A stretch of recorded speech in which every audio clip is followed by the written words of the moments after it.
ओम गदानं भूतगणादिसेवितं कपित्थं मुफलचारुभक्षणं उमासुतं शोकविनाशकारकं नमामि विघ्नेश्वरपादपङ्कजं दुर्गणपति भगवान की जय। ओम अज्ञानतिमिरन्धस्य ज्ञानतिमिरशलाकया चक्षुर्मिलितं येन तस्मै श्रीगुरुवे नमः। गुरुर्ब्रह्मा गुरुर्विष्णु गुरुदेवो महेश्वरः गुरु साक्षात् परब्रह्म तस्मै श्रीगुरुवे नमः। ऋषि सतगुरुदेव भगवान की जय। अतुलित बलधामं शीलावदेहं तरुणपुरुषां ज्ञानिनां मकरन्दं सकलपुण्यदानं देशं प्रपद्यभक्तं वातजातं नमामि। श्री बाबा संकटमोचन भगवान की जय। करारविन्दे पदारविन्दं मुखारविन्दे वटस्य पुत्रस्य पुट्टहीश्यां बालकन्दं शीर्षां नमामि। श्री बालकृष्ण भगवान की जय। श्री सद्गुरुदेव भगवान की जय। जय श्री राधे जय जय श्री राधे।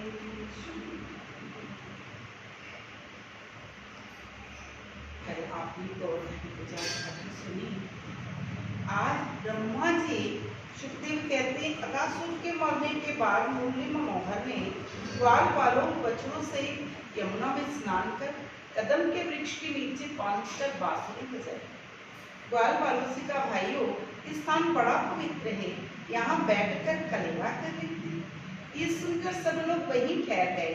तत्पश्चात ग्वालवालों ने ढाक के पत्तल तथा डोने बनाए और अपना अपना कलेवा निकालकर उनमें रख दिया। घनश्याम के बीच में बैठाया तथा उनके चारों तरफ ग्वाल बैठ गए। भोजन के समय नंद नंदन बांसुरी को कमर में खोसकर लुट्टी को बगल में दबा दिया। फिर सबसे पहला ग्रास अपने मुंह में डाला। तब अन्य ग्वाल भी भोजन करने लगे।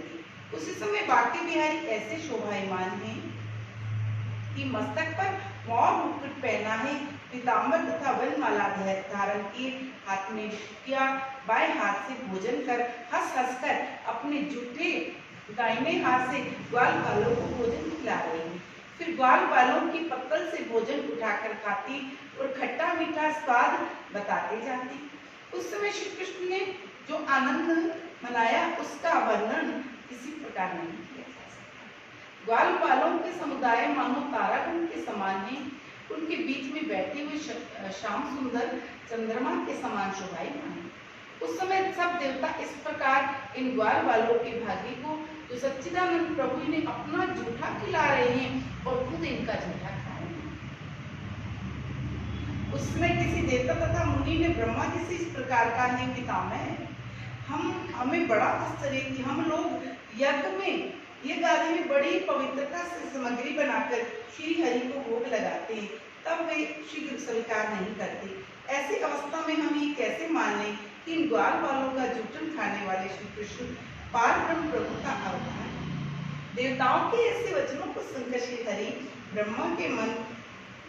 हरि की माया से ब्रह्मा के मन में भी संदेह उत्पन्न हो गया। अरे सच कह रहे हैं ये देवता, हम लोग पवित्रता से यज्ञ हवन करके भोग लगवाते, तभी भगवान तो भाव देखते हैं, भोग नहीं कई बार ग्रहण करते और इन ग्वाल बालों का जूठन भी खा रहे हैं, जूठा खिला भी रहे। संदेह हो गया ब्रह्मा जी को। तो देवताओं से कहते हैं देवताओं मैं भी इन ग्वाल बालों तथा बछड़ों को हर कर इनकी परीक्षा नहीं लेता हूँ कि ये पार ब्रह्म है या नहीं। ये परीक्षित इतना कहकर ब्रह्मा जी वृंदावन में गए तथा वहां उन्होंने चलते हुए बछड़ों को एक पर्वत की तंद्रा में जाकर बलि कर दिया। ग्वाल वालों ने अपने बछड़ों को नहीं देखा तो श्याम सुंदर से कहने लगे भाई हम लोग तो यहाँ बैठे सेवा कर रहे हैं, उधर हमारे बछड़े ना जाने कहाँ चले गए। ये सुनकर हरि ने उत्तर दिया तुम लोग यहीं बैठो, मैं उन्हें ढूंढ कर लाता हूँ। इतना कहकर जब श्याम सुंदर बछड़ों को ढूंढने गए तो उन्हें कहीं ना देखकर ये जान लिया कि ब्रह्मा जी ने उन्हें पर्वत में छुपा कर रखा है। तब वे अपनी माया से दूसरे बछड़े बनाकर ग्वाल बालों के पास लौट आए।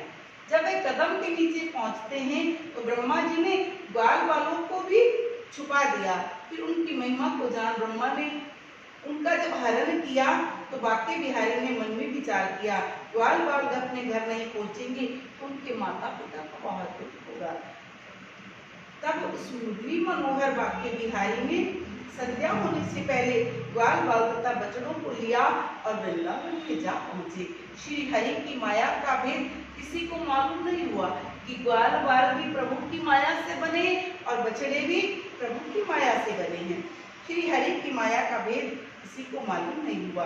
सब ग्वाल बाल माता पिता तथा गौओं को उन्हें अपना बालक तथा बछड़ा माना। इतना कहकर सुख स्वामी कहते हैं, प्रेक्षित ब्रह्म लीला में पहुंचकर ब्रह्म ग्वाल बाल तथा बछड़ों को हरने की बात भूल गए। ब्रह्मा जी ने जब ये किया, पहले बछड़ों को हरण किया, चुरा लिया, फिर ग्वालों को भी चुरा लिया। ये सब करके वो अपने ब्रह्म लोक में गए। सृष्टि के रचयिता ये भूल गए कि मैंने ये सब किया है। जब ये भूल गए, ठाकुर जी ने नए ग्वाल बाल बछड़े बनाए थे। किसी को मालूम नहीं है कि ये ग्वाल बाल माया के बने। बछड़ों का हरण भूला, बाकी बिहारी ने माया रूपी बछड़ों और ग्वालों का नित्य नवीन लीला करते। जब 1 वर्ष पूरा होने में 5-6 दिन शेष थे, एक दिन नटनागर ने माया रूपी ग्वाल बालों और बछड़ों को चराने के लिए गोवर्धन पर्वत के पास ले गए। वहां पर ऊपर गायें चल रही हैं। वह अपने बछड़ों को देखकर पर्वत से उतरकर उनके पास ऐसे चले आए जैसे सावन भादों की नदियां बहती हैं। दूसरे बछड़ों के रहते वह पहले बछड़ों से अधिक दूध पिलाने लगती। उनको ऐसे प्रीति देखकर बलराम जी ने बछड़ों तथा ग्वालों को ब्रह्मा जी द्वारा चुराए जाने वाले श्री कृष्ण के साथ नहीं थे। अपने मन में ये विचार किया, गौ तथा बछड़े ऐसे प्रीति हमने कभी नहीं देखी, तो ये तो कुछ परमेश्वर की अनोखी लीला। ठाकुर जी ने अपने भैया दाऊ जी से भी नहीं किया। जब बछड़ों और गौओं में अधिक प्रेम देखा तो दाऊ जी ने चाहते ऐसा होता तो नहीं है, ये परमेश्वर की कोई अनोखी लीला है। उन्होंने ध्यान से देखा तो ग्वाल बाल भी कृष्ण, सब ग्वाल बाल कृष्ण रूप हैं। सब में जब कृष्ण दिखाई देने लगे तो वह समझ गए कि ये श्याम सुंदर की लीला है। मुझे तो सब ग्वाल बाल और बछड़े ठाकुर जी का रूप दिखाई देती, इसमें कोई कारण है। इसी समय बांकी बिहारी ने ब्रह्मा की सारी करतूत बलदाऊ जी को सुना डाली। ये प्रेक्षित उधर 1 वर्ष बाद जब ब्रह्मा जी को बछड़े तथा ग्वाल बालों के हरण का ध्यान आया तो अपने मन में विचार किया, ओ मेरा तो अभी एक ही क्षण बीता है, परंतु मनुष्यों का तो 1 साल बीत गया। 1 साल बीत गया, चलो अब मुझे ब्रज में चलकर देखना चाहिए। जब बालक और बछड़े बिना वृंदावन वासी एवं ग्वाल बालों की क्या दशा होगी, ये सोचकर ब्रह्मा जी उस कंदरा के पास पहुंचे जहां वह ग्वाल बालों और बछड़ों को बंद करके आए। उन्होंने देखा कि सब अचेत सोए हैं। वह बाद में वृंदावन गए तो वहां पहुंचकर देखा कि उसी रूप के ग्वाल बाल और बछड़े कृष्ण के साथ भ्रमण कर रहे। इस अचरज को देखकर ब्रह्मा जी ने अपने मन में कहा कि कंदरा में बंद ग्वाल बाल यहाँ आ गए, क्या इन्हें बाके बिहारी ने अपनी माया से हुक्म दिया? ऐसा सोचकर वे फिर कंदरा में पहुंचे। सब जो के त्यों अचेत हैं। वहां से लौटकर फिर वृंदावन आए तो कृष्ण के साथ ग्वाल वाले मुकुट, पेट मुकुट, बैजंती माला धारण की सब ठाकुर जी के साथ खड़े। उनके सामने खड़े ब्रह्मा, शिव, इंद्र देवता हाथ जोड़कर ठाकुर जी की प्रार्थना कर रहे हैं। 8 सिद्धियां, 9 निधियां, गंगा यमुना सब अपना रूप धारण किए कृष्ण के आगे हाथ जोड़े खड़े हैं।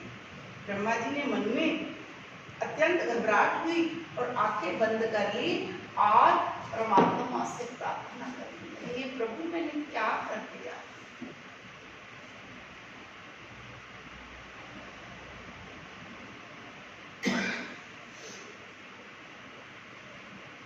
उसी समय ये देखकर ब्रह्मा जी के मन में अत्यंत घबराहट हुई। आंखें बंद की, श्री हरि की महिमा को जानकर थर-थर कांपने लगे और प्रभु के आगे प्रार्थना करने लगे। उन्होंने माया रूपी ग्वाल वालों को अंदर ध्यान कर अकेले कृष्ण रूप धारण किया और वहीं खड़े हो गए। हे राजन, इस चरित्र को देखकर ब्रह्मा जी को ज्ञान उत्पन्न हुआ और वह प्रभु के आगे हाथ जोड़कर प्रार्थना करने लगे। मेरे श्याम मुझको दे दो सहारा, कहीं छूट जाए ना ये दामन तुम्हारा। मेरे श्याम मुझको दे दो सहारा, कहीं छूट जाए ना दामन तुम्हारा। सिवा तेरे मन में समाए न कोई, लगन का ये दीपक बुझाए न कोई। हो तुम मेरी नदिया और तुम ही किनारा, कहीं छूट जाए ना ये दामन तुम्हारा। मेरे श्याम मुझको दे दो सहारा, कहीं छूट जाए ना दामन तुम्हारा। बड़ी भूल की जो मैं दुनिया में आया, मूल भी गवाया मैंने, ब्याज भी गवाया। बड़ी भूल की जो मैं दुनिया में आया, मूल भी गवाया मैंने, ब्याज भी गवाया। दुनिया में अब मुझे ना भेजना दोबारा, कहीं छूट जाए ना दामन तुम्हारा। मेरे श्याम सुंदर दे दो सहारा, कहीं छूट जाए ना ये दामन तुम्हारा। श्री सतगुरुदेव भगवान की जय। जब इस प्रकार ब्रह्मा जी विनती कर रहे हैं, कृष्ण आपकी माया के वशीभूत होकर मैं आपको नहीं पहचान सका, ग्वाल बाल एवं बछड़ों का हरण कर आपको कष्ट पहुंचाया, मेरे इस अपराध को क्षमा कीजिए। कि दीनानाथ, आप देवताओं के स्वामी सनातन हैं, आपके भेद को कोई नहीं जान सकता। ये दीना बंधु, आपने मेरा अभिमान चूर कर दिया। भला इसमें इतनी सामर्थ्यता है जो आपकी चरित्र को, आपकी लीलाओं का वर्णन कर सके। आपकी माया से संसार मोहित कर रखा है, तो मेरे जैसे ना जाने कितने ब्रह्म तथा ब्रह्मांड आपके रोम रोम से बने। आप कृपा करके मेरे इस अपराध को क्षमा करें। मैं आपके भेद को नहीं जान सका। आपकी माया ऐसी प्रबल है, वह किसी को भी मोहित किए बिना नहीं छोड़ती। आज आपकी माया ने मुझे मोहित कर दिया। आपके श्याम घटा के समान सुंदर स्वरूप की मैं वंदना करता हूँ, जो बिजली के समान चमकते तथा पीतांबर को पहने, मूल मुकुट तथा वनमाला धारण किए, ये मैं बांसुरी तथा रुक्ति को धारण किए आपकी मोहिनी मूर्ति पर न्यौछावर करता हूँ। मैं आपकी शरण में आया हूँ। जिस प्रकार अज्ञानी बालक अपने पिता की गोद में बैठकर अनुचित कार्य करता है, परंतु पिता अपने स्नेह के कारण कुछ बुरा नहीं मानता, तथा उसी प्रकार आप भी मुझे अज्ञानी को अपना बालक समझकर मेरे इस अपराध को क्षमा कर दो। ब्रह्मा जी कृष्ण जी से प्रार्थना करते हैं। जैसे एक छोटा बच्चा अपने पिता की गोद में बैठकर तोतली भाषा में अपने ही पिता को कुछ अपशब्द कहता है। पिता को मालूम है इसने अपशब्द बोला, लेकिन पिता उस पर गुस्सा नहीं करता बल्कि खुश होता है। उसकी इस गलती की ओर वो ध्यान नहीं देता।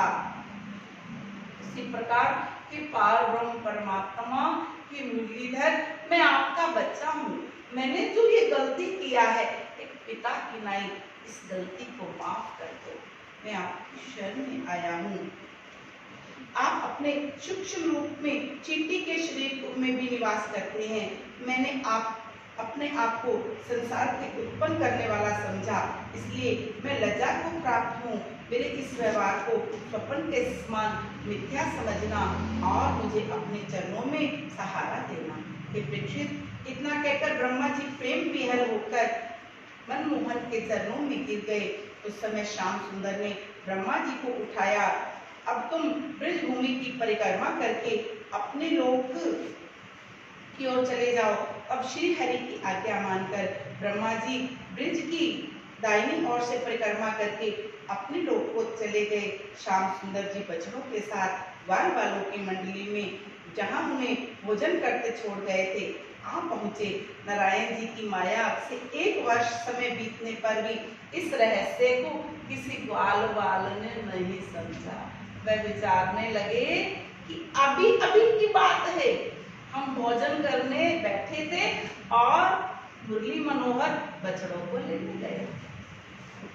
किसी को मालूम नहीं हुआ उस छलिया का, इस छल और रहस्य, इस माया को कोई नहीं समझ सकता।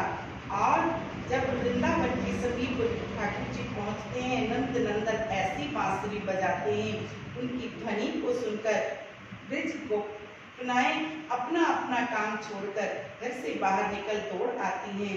सबने श्री कृष्ण के दर्शन पाकर अपने नेत्रों को सुखाया।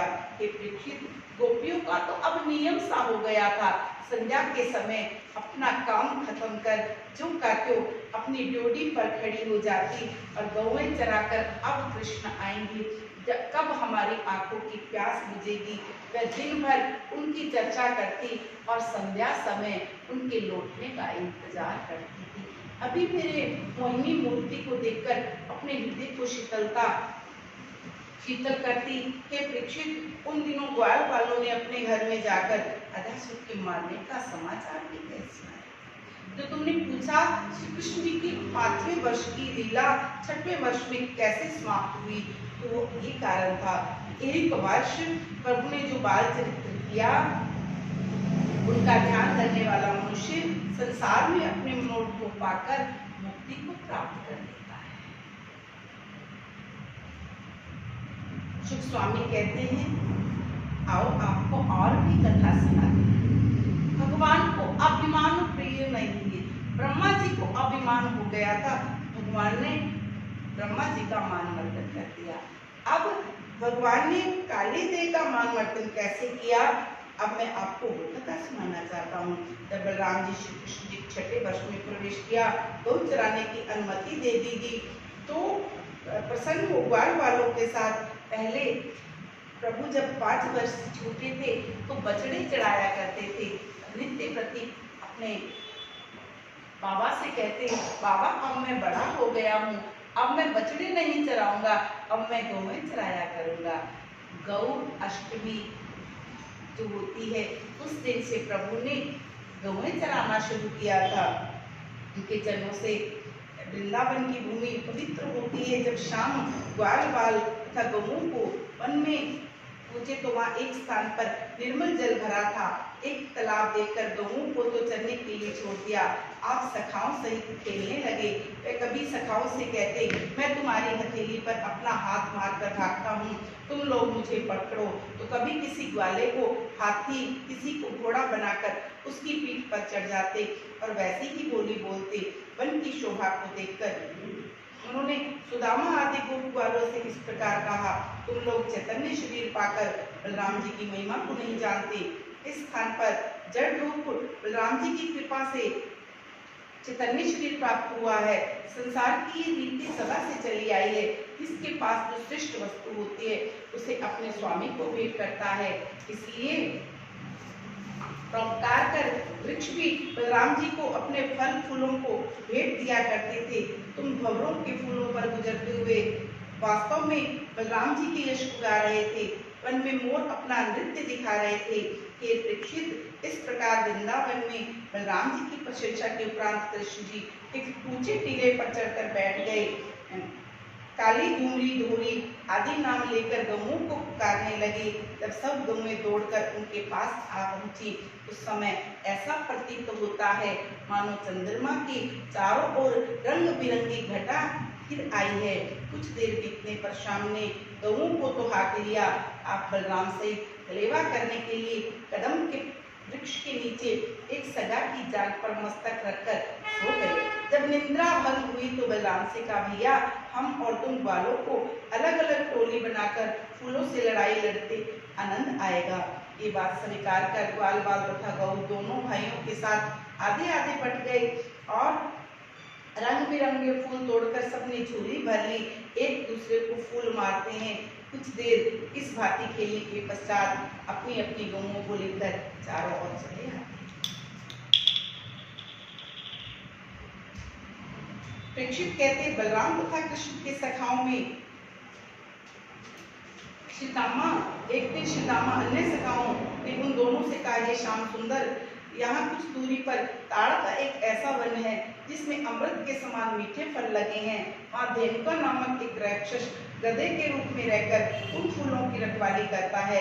आज हम लोग तुम्हारे बलबूते पर उन फलों को खाना चाहते हैं। इस बात को सुनकर बलराम जी ने उत्तर दिया, तुम लोग अभी मेरे साथ चलो और अभी उन फलों को खाते हैं। ये सुनकर ग्वाल निर्भय हो दाऊजी को साथ लेकर उस स्थान पर पहुंचे। बलराम ने एक वृक्ष को जोर से पकड़कर हिलाया तब उसके फल टूटकर नीचे गिर गए। उस समय फलों के गिरने के शब्द सुनकर धेनुका राक्षस चिल्लाता हुआ वहां पहुंचा। उस गधे रूपी राक्षस ने बलराम जी को दुत्ती मारनी चाहिए।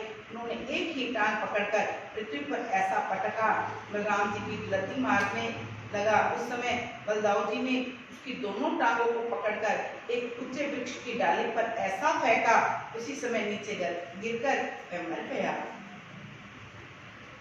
उसके साथ ही वृक्ष भी टूट गए। उस मरा हुआ देखकर अन्य राक्षस बलराम जी को मारने आए, परंतु उन्होंने सब राक्षसों को पल भर में वैसे ही मार दिया। धेनुक राक्षस के मारे जाने पर सब ग्वाल बाल इच्छा पूर्वक उन फलों को खाया तथा घर लाने के लिए अपनी झोलियां भरने लगे। निर्भय होकर गौ चराने लगे। बलराम जी द्वारा धेनुक आदि राक्षसों का वध का समाचार ब्रजवासियों ने अपने घरों में कहा। उन्हें सुनकर सब लोगों को बड़ी प्रसन्नता हुई। दूसरे दिन कृष्ण बाल बालों के साथ गौ चराने के लिए वन में गए, परंतु बलराम जी घर पर रहे। उस दिन वन में चलते समय सब गौएं इधर उधर छिटक गई। ये देखकर सब ग्वाल कृष्ण को छोड़कर उन्हें ढूंढने चले। गौएं तो मिल गई, परंतु प्यास के मारे उन सबका बुरा हाल हो गया। इसलिए उन्होंने यमुना जी का विशेला जल पी लिया। यमुना जी में काली नाग का निवास था, इसलिए उनका पानी विशेला हो गया। जब प्यास के मारे ग्वाले तथा गौओं ने कुंड का पानी पिया तो सब मूर्छित होकर पृथ्वी पर गिर पड़े। बाकी बिहारी ने जब ये देखा, बहुत देर हो जाने पर लौटकर आए तो ढूंढते ढूंढते वहां पहुंचे। सब अचेत मरे पड़े हैं। उनकी इन अवस्थाओं को देखकर श्याम सुंदर ने अमृत दृष्टि से उन्हें जीवन दान दिया और सब के सब उठ खड़े हो गए। उन्होंने जान लिया कि हमने विशेला जल पिया था, इस कारण हमारी मृत्यु हो गई थी, किंतु हमारे रक्षक श्याम सुंदर हैं। श्याम सुंदर ने हमें जीवन दान दे दिया है। सुख स्वामी कहते हैं, परीक्षित, कृष्ण ने अपने मन में ये निश्चय किया कि कालिया नाग का यहाँ रहना ठीक नहीं है। जो मनुष्य तथा पशु इस देह का जल पिएगा वह भी मृत्यु को को प्राप्त हो जाएगा, इसलिए इसको भी यहाँ से निकाल देना चाहिए। उस कालिया नाग के विष की ज्वाला के कारण चार कोस तक यमुना का जल विषैला खोलता था। यदि कोई धोखे से वहां चला जाता, उस देह में जलकर गिर पड़ता। उस स्थान पर कोई वृक्ष भी नहीं था, केवल एक अविनाशी कदम का वृक्ष था। इतनी कथा कहकर राजा परीक्षित कहते हैं, सुख स्वामी, उस वृक्ष को नाश ना होने का क्या कारण है? सुख स्वामी कहते हैं, किसी युग में उस वृक्ष के ऊपर गरुड़ जी ने अपनी चोंच में अमृत लेकर बैठे थे। उस अमृत की एक बूंद उसके ऊपर गिर पड़ी, जिस कारण वह वृक्ष अविनाशी हो गया। वह कभी खत्म नहीं हुआ, सदैव हरा भरा रहता। इतना कहकर कृष्ण कमर में फेंटा कसकर कदम के उस पेड़ पर चढ़ गए, वहां से विषैले जल में कूद गए। वह जल विष के कारण लाल हो गया। भगवान कृष्ण ने जल में तैरने लगे। काली देह का जल इधर उधर 400 हाथ तक फैला हुआ था। सभी गोपी व्याकुल हो गए, छाती पीट पीट कर रोने लगी। नंद यशोदा को साथ ले यमुना तट पर पहुंचे, जब उन्होंने वहां कृष्ण को नहीं देखा। बालकों ने सब वृतांत पूछा। उन्होंने वह स्थान दिखला दिया जहाँ से मुरली मनोहर कालिया देह में कूदे थे। नंद यशोदा ने यमुना में डूबकर प्राण देने की इच्छा प्रकट की। सब लोगों ने उन्हें पकड़कर डूब दिया। हे परीक्षित, उस समय यशोदा पागलों के समान रोती हुई इस प्रकार कहती रही, हे लाला, मैं तुम्हारे खाने के लिए माखन मलाई लाई हूँ, आज तुमने इतनी देर क्यों लगा दी? कन्हैया, अब मैं तेरे बिना किस तरह जीवित रहूंगी? इस प्रकार अपना कलेजा ठंडा करूंगी। इस प्रकार अनेक बातें कहते कहते यशोदा शोक मगन हो जाती। वृंदावन के सभी स्त्री पुरुष बालक वृद्ध युवा काली देह के किनारे खड़े हुए हरि को याद कर करके रो रहे हैं। वृंदावन की सभी गोपियां अपना मस्तक और छाती पीट पीट कर कहती है, प्राण प्यारे, तुम हम लोगों को इस दुख में डालकर तुम कहाँ चले गए? हम तुम्हारे बिना सारा ब्रजमंडल सुना हो जाएगा। अब हमारा दही चुरा कर कौन खाएगा? यशोदा माँ के पास कौन सा उलाना लेकर जाया करेंगी? इस प्रकार सब गोपियां विरह में मरी जा रही हैं। हे प्रभु, तुम शीघ्र जल से बाहर आकर हमारे प्राण बचा लीजिए। यशोदा मैया ये सब देखकर मूर्छित हो गई और रोने लगी। जब बलराम ने उनके मुख पर पानी की छींटा मारा, उन्हें कुछ होश आया तो उन्हें अपने सामने खड़ा देखकर इस प्रकार कहने लगी, दाऊ, कन्हैया तेरे बिना एक घड़ी भी नहीं रहता था, आज तूने उसे क्यों छोड़ दिया? वह तुझे छोड़कर कहाँ चला गया? तू मेरे प्राण प्याले को जल्दी बुला। इतना कहकर यशोदा जब फिर कन्हैया कन्हैया पुकारने लगी, उस समय बलराम जी ने उन्हें समझाते हुए इस प्रकार कहा, मैया इतना दुखी मत हो, वह त्रिलोकीनाथ है, अविनाशी पुरुष से उसे कोई भय नहीं, अभी तेरा लल्ला वापिस आ जाएगा। तो इतने कथा कहकर शिव स्वामी कहते हैं, उस दिन नंद तथा यशोदा गोपियों को जो शोक हुआ उसका वर्णन नहीं किया जा सकता। कृष्ण नटवर रूप बनकर कालिया के भीतर गए। उनके मनोहर रूप को देखकर काली नाग की पत्नी उन पर मोहित होकर कहने लगी, अरे इतना सुंदर बच्चा, तुम अपने कोमल शरीर को लेकर इस काली देह में कैसे आ पहुंचे? अभी कालिया नाग सोया है, उसके जागते ही तुम्हारा शरीर इस विष को भस्म कर देगा। जो उसके शरीर में विष है, केवल ओंकार मात्र से तुम भस्म हो जाओगे। अभी भाग जाओ, मुझे तुम बहुत प्यारे बच्चे दिखाई दे रहे हो, मुझे तुम पर दया आ रही है। ये सुनकर कृष्ण ने कहा, ये नाग पत्नी, तुम मुझे बालक समझकर डरा रही हो? मैं जैसा बालक हूँ मैं तुम्हें अभी मालूम कराए देता हूँ। तो नाग को शीघ्र जता, मैं इसे नाग कर ले जाऊंगा। सोए हुए को मारना अधर्म होता है, नहीं तो मैं तुम्हारे पति को अभी मार देता। इसलिए इसे जगा देने को कह रहा हूँ।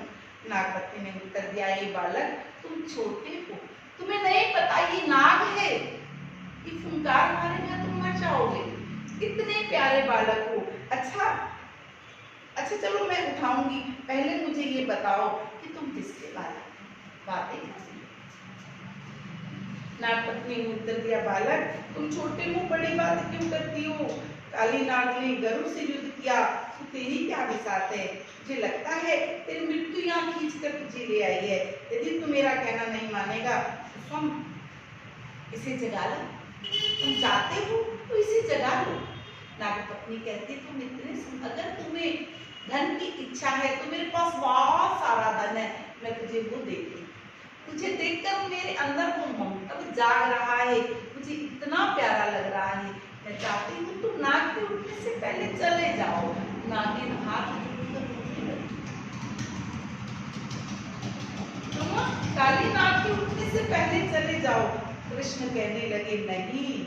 नाग पत्नी के मुख से ऐसे वचन सुनकर कृष्ण उसे चिढ़काते हुए अपने पांव से उसकी पूंछ को दबाते हैं। जैसे ही वह खड़ा हुआ, उसने ये देखा मेरे सामने एक बालक खड़ा। अपने मन में आश्चर्य करने लगा, इतने जहरीले पानी में ये बच्चा बचा कैसे और यहाँ तक आया कैसे?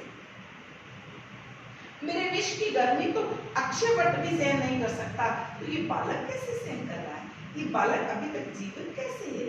और इतना भी नहीं, इसने मुझे सोते से जगाया।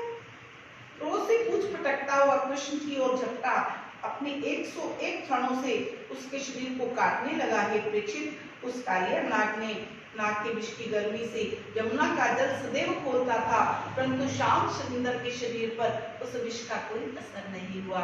इस समय नाग पत्नी अपने पति से इस प्रकार कहती है, स्वामी ये बालक बड़ा तेजस्वी है, इसलिए आपका विष इसके शरीर में नहीं कुछ काम कर रहा। तो कालिया नाग ने देखा ये बालक मेरे काटने से नहीं मरता, तो श्याम सुंदर को अपने शरीर में लपेट कर कस लिया। इस समय नाग पत्नी पछताती हुई अपने मन में ये कहती, देखो कितना सुंदर बालक है, मेरे कहने पर ये घर नहीं लौटा, अब इसका बचना कितना कठिन हो गया है। नाग ने इसे चारों ओर से बांध लिया है। ये बालक मैं तुझे नहीं जानती, मैं सर्पों, ये बालक तुम मुझे नहीं जानता, मैं सर्पों का राजा हूँ, अब तुम यहाँ से जीवित नहीं जा सकते। इतना वचन कहकर गर्भधारी श्री कृष्ण ने अपना शरीर इतना फुलाया, काली नाग का सब अंग फूटने लगा।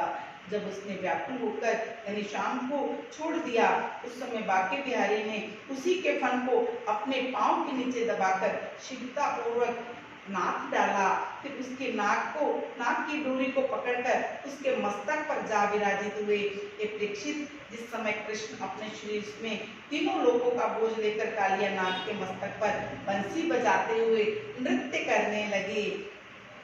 आनंद में नृत्य को देखने के लिए देवता अपने अपने विमानों पर बैठकर आकाश में आ गए।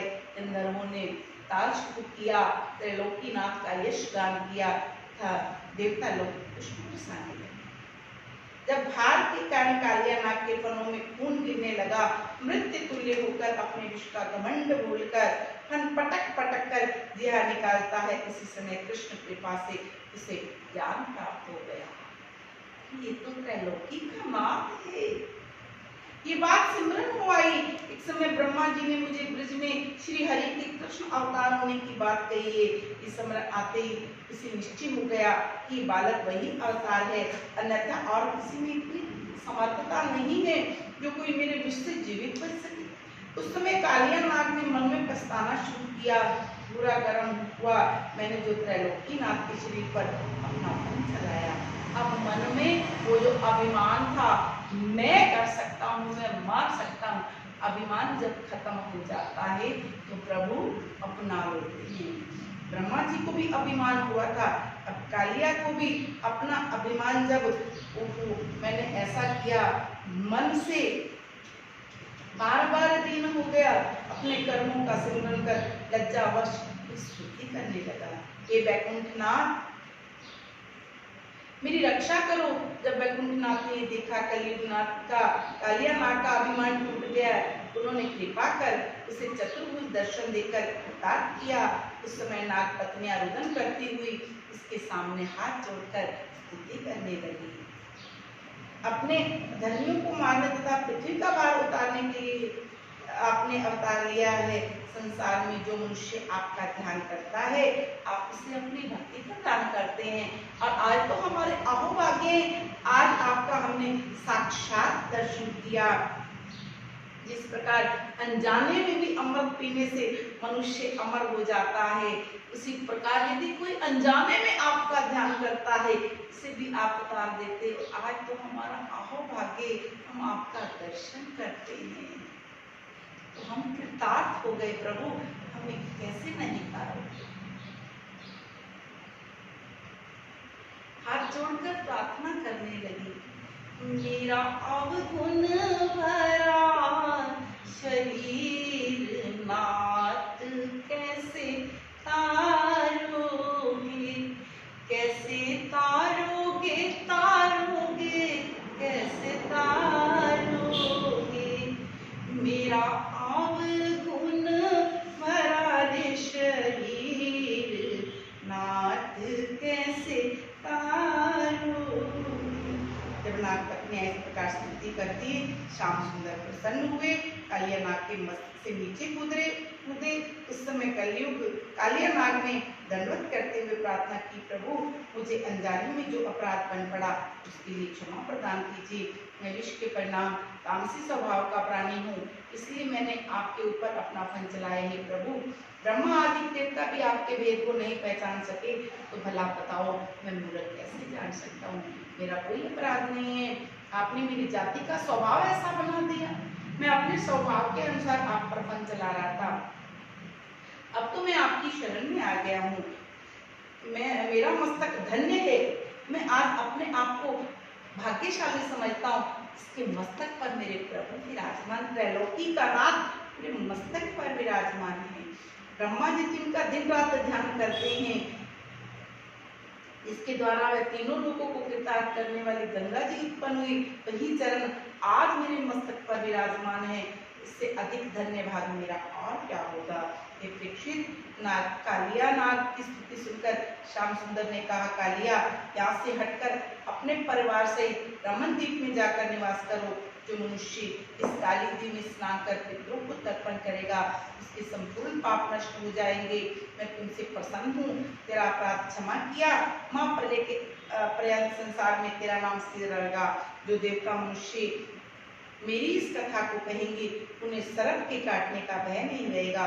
तदंतर श्री कन्हैया कालिया नाग को नाद कर जल के बाहर प्रकट हुए। ये परीक्षित, सुखदेव जी रमन द्वीप जैसे उत्तम स्थान को छोड़कर कालिया नाग यमुना जी में आकर क्यों रहे, ये वृत्तांत सुनने की कृपा कीजिए। विनीता के पुत्र गरुड़ जी तथा क्रुद्ध के पुत्र सर्पों की सदा से शत्रुता रहती थी। गरुड़ जी उन सर्पों को पकड़ कर ले जाया करते थे। जब सर्पों ने अपनी माँ गरुड़ जी से जीतने का समर्थन नहीं देखी, तो उन्होंने ब्रह्मा के पास जाकर ये प्रार्थना की कि प्रभु, हमें तथा गरुड़ को आपने ही उत्पन्न किया है। अब गरुड़ वरदान पाने के कारण हमें पकड़ कर खा जाता है, ऐसा अनर्थ नहीं होना चाहिए। ब्रह्मा जी ने गरुड़ तथा सर्पों को ये समझौता करा दिया, गरुड़ प्रत्येक महीने एक सर्प अपने खाने के हेतु ले लिया करेगा तथा सबका दुख ना पहुंचाएगा। जब गरुड़ ने ये बात स्वीकार कर ली, सर्प उनके लिए प्रत्येक अमावस्या के दिन एक सर्प पीपल के वृक्ष के नीचे रखते थे।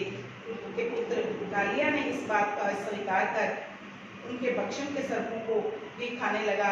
तब गरुड़ जी ने इस बात का पता किया, उन्हें बहुत क्रोध आया।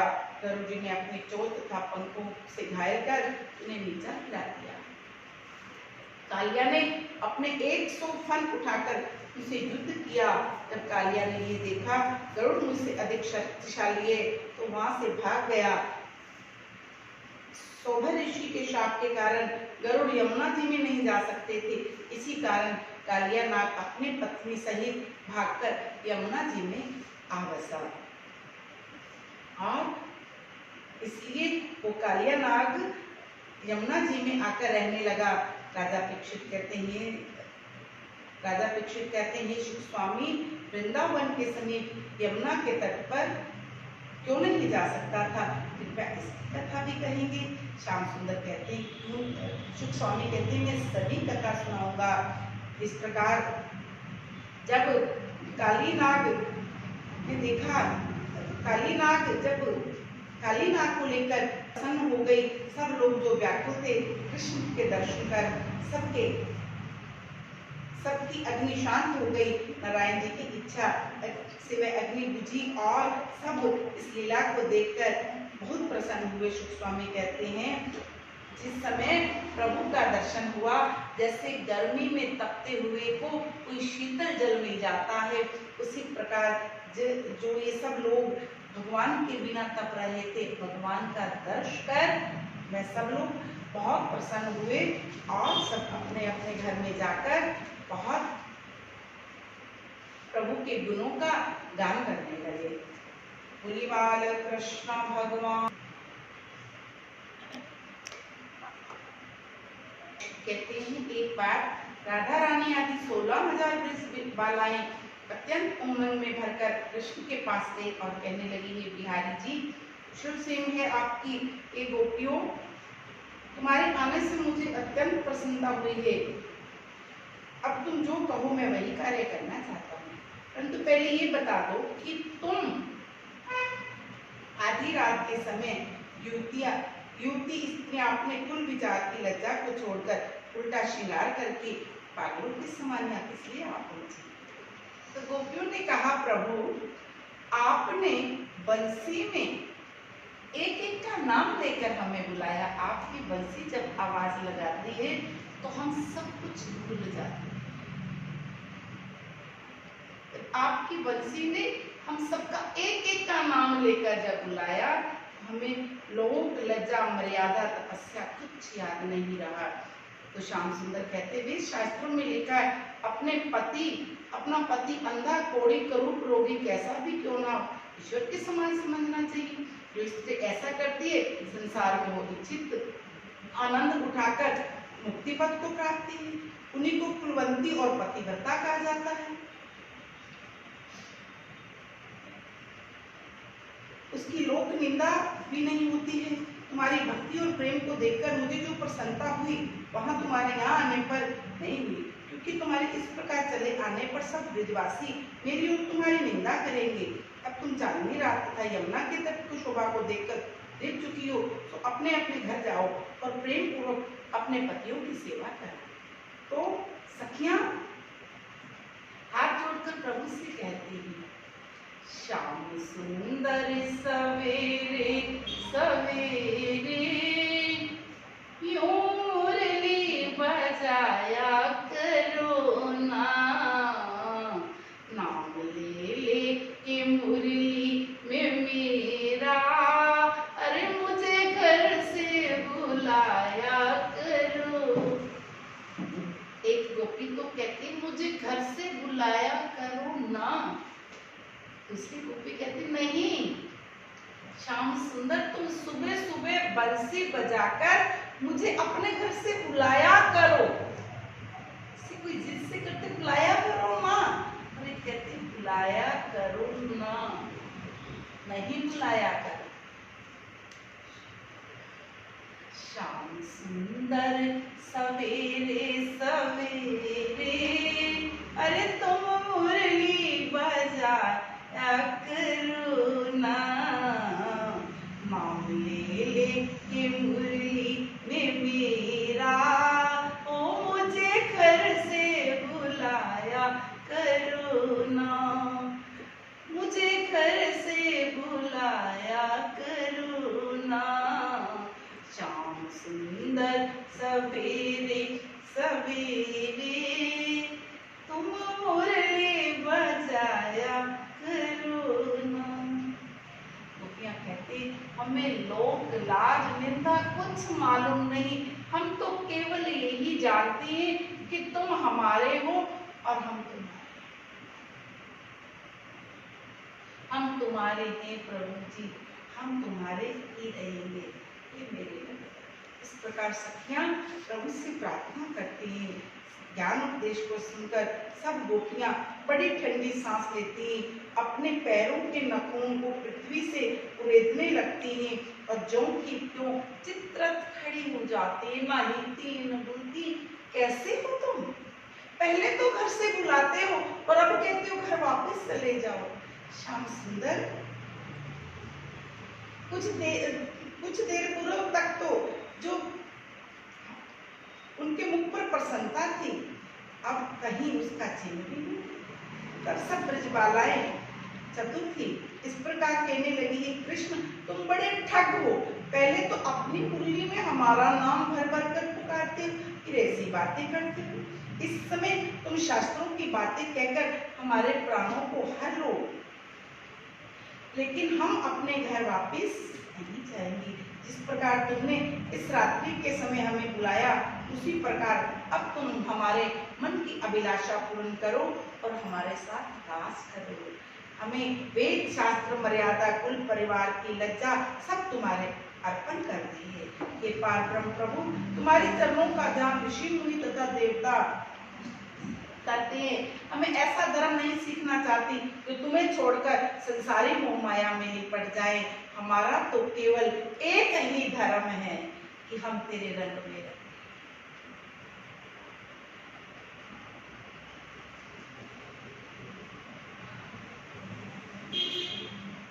प्रार्थना करते हैं, वो तेरे रंग में रंगी मेरे मन की कली, खिला जो मेरा मन सारी बगिया खिली। एक तू जो मिला सारी दुनिया मिली, एक तू जो मिला सारी दुनिया मिली, खिला जो मेरा दिल सारी बगिया खिली, खिला जो मेरा दिल सारी बगिया खिली। ओ एक तू जो मिला सारी दुनिया मिली, खिला जो मेरा दिल सारी बगिया खिली। कभी जो ना बिछड़े वो साथी में, तू मेरा दिया तेरी बाती में। कभी जो ना बिछड़े वो साथी में, तू मेरा दिया तेरी बाती में। तू जगाए जगी तू बुझाए बुझी, खिला जो मेरा दिल सारी बगिया खिली। एक तू जो मिला सारी दुनिया मिली, एक तू जो मिला सारी दुनिया मिली, खिला जो मेरा दिल सारी बगिया खिली, खिला जो मेरा दिल सारी बगिया। इस प्रकार सखियां कहती, हम आपकी दासी बनकर रह जाएंगी। हे श्याम सुंदर, हम आपको छोड़कर कहीं नहीं जाएंगी। ये सब वचन सुनकर गोपियां इस प्रकार प्रसन्न हुई। इसे जब इस प्रकार प्रार्थना करती कहती, प्रभु हमें अपनी दासी बनाकर रख लीजिए। श्याम सुंदर ने गोपियों की ऐसी सच्ची प्रीति देखी, तब उन्हें अपने पास बिठाकर कहने लगे, ये गोपियों, यदि तुम्हारी ऐसी इच्छा है तो तुम मेरे साथ रास करो। ये वचन सुनते ही सब गोपियां इस प्रकार प्रसन्न हो गई, जैसे बालू पर तपती हुई मछली को किसी ने उठाकर शीतल जल में डाल दिया। तदुपरांत वे बाके बिहारी ने योग माया को बुलाया और रास के लिए यमुना तट पर एक सुंदर स्थान बनाने की आज्ञा दी। योग माया ने उसी समय एक रतन जड़ित गोल चबूतरा बनाकर तैयार किया तथा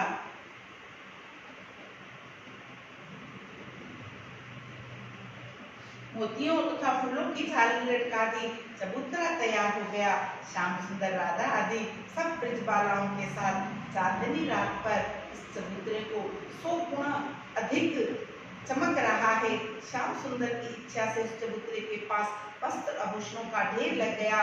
सब गोपियों ने इच्छा अनुसार वस्त्र धारण किया, 16 श्रृंगार किया और श्याम सुंदर के साथ नृत्य करने लगी।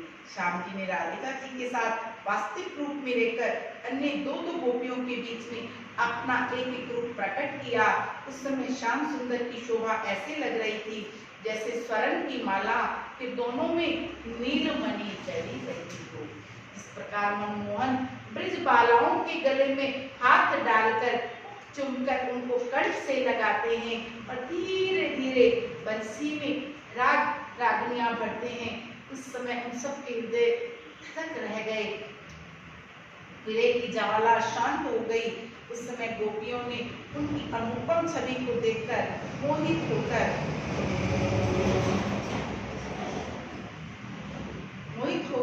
श्याम सुंदर के साथ रास करने लगी और गाने लगी।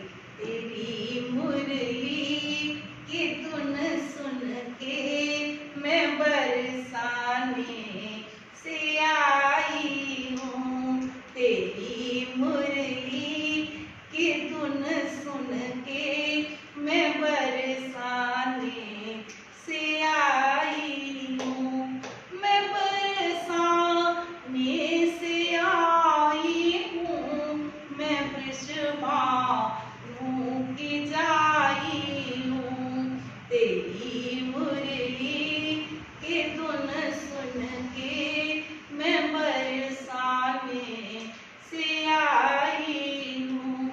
सुना है मेरे मन मोहन तुम दुखड़े भी तो हरते हो। सुना है मेरे मन मोहन तुम दुखड़े भी तो हरते हो। ओ सुन रसिया मेरे मन बसिया तेरे चरणों में आई हूँ। तेरी मुरली की धुन सुन के मैं बरसाने से आई हूँ। तेरी मुरली। इस प्रकार सखियां, कभी कोई गोपी प्रभु की मुरली छीन लेती है और स्वयं बजाने लगती है। भगवान उनकी मुरली बजाने पर हल्का हल्का नृत्य करते हैं। देवता ब्रजबालाओं के भाग्य की प्रशंसा करते हैं। इतना कहकर शुक स्वामी कहते हैं, जब श्री कृष्ण श्याम सुंदर के साथ रास मंडल में रास कर रहे थे तो सब गोपियों के मन में अभिमान हो गया कि हमारे समान कोई अन्य स्त्री है ही नहीं। उनके अभिमान को भंग करने के लिए मुरली मनोहर सब गोपियों को वहां छोड़कर एक गोपी को साथ लिया और अंतर ध्यान हो गए। जब श्याम सुंदर राधा रानी के साथ रास मंडल से अंतर ध्यान हुए, सब गोपियां अत्यंत व्याकुल होकर पागलों के समान वृक्षों से मुरली मनोहर का पता पूछती, हे मोलक्षी, हे कदम, तुम ही बताओ हमारे प्राण प्रिय श्याम सुंदर कहाँ हैं? हे कचनार चंपा के वृक्षों, तुमने कहीं हमारे नंद कुमार को देखा है? हे तुलसी, तुम नटनागर की अत्यंत प्रिय हो, तुम्हें तो अवश्य मालूम होगा कि मेरा श्याम कहाँ है। तुम्हें ही हमारे शोक को दूर कर सकती हो। हम सब श्याम सुंदर के विरह में डूब रहे हैं। यदि तुम्हें उन्हें देखा हो तो हमें बता दीजिए। परीक्षित इस प्रकार सर्वत्र पूछने पर भी उन्हें कोई पता नहीं मिला। तब सब गोपियां अत्यंत व्याकुल होकर विलाप करने लगी और तदुपरांत उस पृथ्वी को चूमती हुई इस प्रकार कहने लगी, उस चित्तचोर का ये तो पता लगा कि वह किस ओर गया है।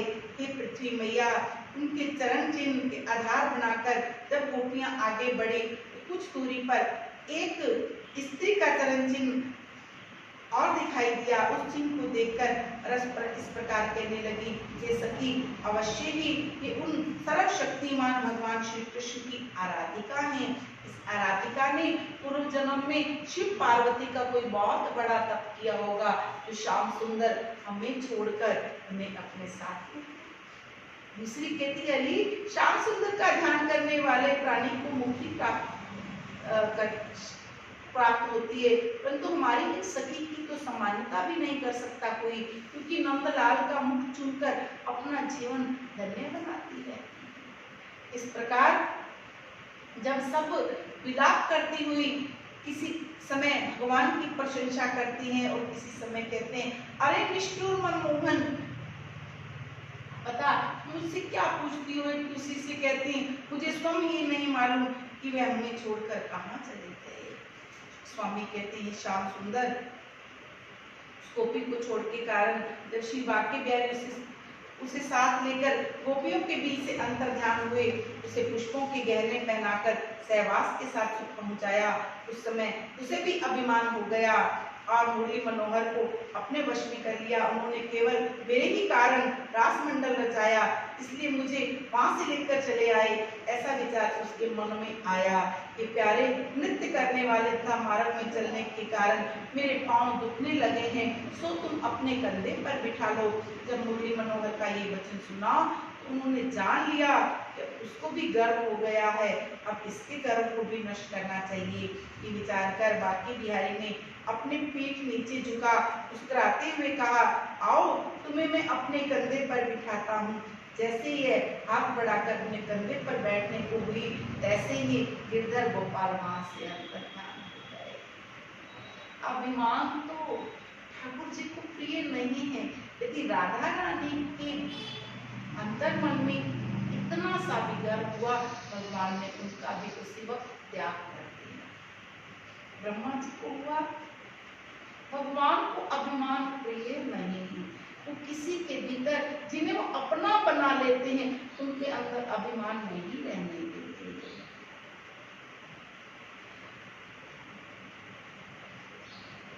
उस समय सभी गोपियां मनमोहन के विरह से विलाप करते हुए उसके पास आई और कहने लगी, नंद किशोर, आपके विरह में हमारे प्राण निकल रहे हैं, आप दया करके हमें दर्शन दीजिए। तब एक सियानी गोपी ने इस प्रकार कहा, हे सखियों, इस प्रकार रोने और भाग दौड़ से कुछ सिद्ध नहीं होगा। श्याम सुंदर जब स्वयं दयालु हैं, तब हमें उनके दर्शन मिल ही सकते हैं। हम सबको एक स्थान पर बैठकर उनका सिमरन करना चाहिए, ऐसा मुझे विश्वास है। अपना दर्शन हमें अवश्य देंगे। इसलिए उसी समय वे सब यमुना के तट पर आकर उनके गुणों का गान करने लगे और प्रार्थना करती हैं, हरि आ जाओ, हरि आ जाओ, हरि एक बारी दर्श दिखा जाओ। मैं तो तड़प रही बिन तेरे, गोपाल सावरी क्या मेरे, तो मेरा कोई नहीं बिनु तेरे, गोपाल सावरी क्या मेरे। जब इस प्रकार विलाप कर रही थी, कृष्ण ने दर्शन नहीं दिया तो व्याकुलता से जब वह मूर्छित होकर गिरी, अधीरता से रोती हुई, तब मुरली मनोहर, अब आपके विरह में हमारे प्राण निकल जाएंगे, जो उचित समझो वही करें। जब इस प्रकार गोपियां विलाप कर रही थी तो कृष्ण वैजयंती माला पीताम्बर धारण किए उनके बीच में प्रकट हुए। जब गोपियों ने उन्हें अपने बीच उपस्थित देखा, सब की सब उठकर ऐसी खड़ी हो गई जैसे मृतक के शरीर में प्राण आ गए हों। इस समय जो प्रसन्नता उनको हुई, उनका वर्णन नहीं किया जा सकता। ये सुनकर श्याम सुंदर ने कहा, प्यारी, तुम अपने प्रश्नों का उत्तर मन लगाकर सुनो। तुम चाहती हो कि तुम मेरी प्रिय बनी रहो, तो कभी भी अपने भीतर अभिमान न आने देना। बोलिए बाल कृष्ण भगवान की जय, श्री सद्गुरुदेव भगवान।